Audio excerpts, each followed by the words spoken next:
Hello and welcome to Moobies Bread Shop, where we talk about all things WoW Classic, and of course, bread. Enjoy your stay! In today's video, we're going over the mighty Anub'Rekhan in Naxxramas 25-man. Anub'Rekhan is the first boss in the Spooder Wing. Did I say that right? Spooder Wing? Spider. Yeah, that's it. Okay. In your first foray into Nax, he will loom large over your raid. However, he's not all that difficult when you get down to it. Let's take a look. First, we'll go over his abilities. Anub'Rekhan has three main abilities that the raid needs to worry about. The first is Impale. Impale targets a random raid member, spikes the floor in a straight line from Anub'Rekhan to the target, knocking up anyone in its path. The second ability is Locust Swarm, which slows his movement by 25% and damages all nearby enemies.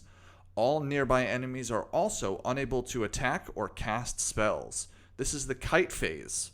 We'll go over that in a minute.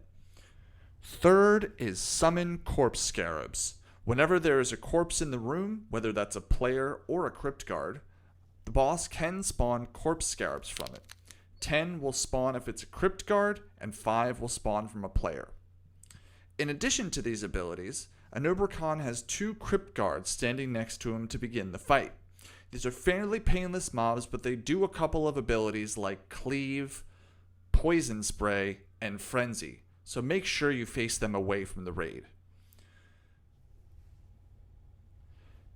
Now for strategy.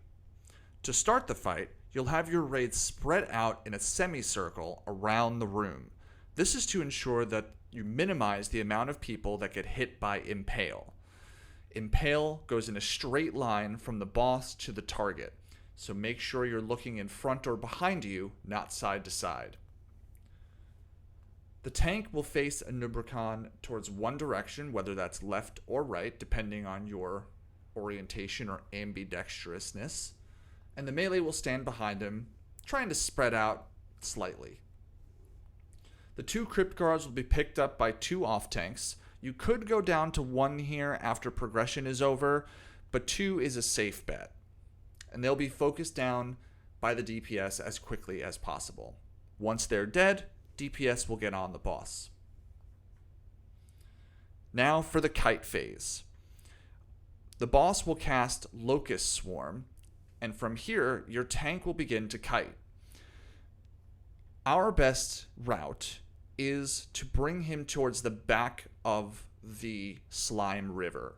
So when you're looking at the room, there are 2 sides to the slime river.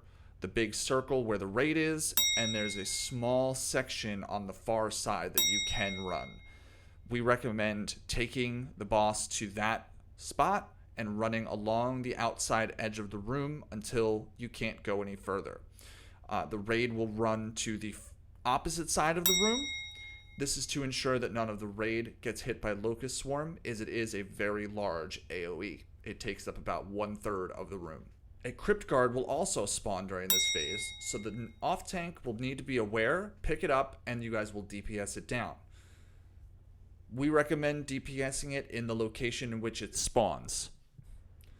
Once Locust Swarm is over, your raid will end up on the opposite side of the room from the entrance where you came in, and you'll start phase 1 all over again.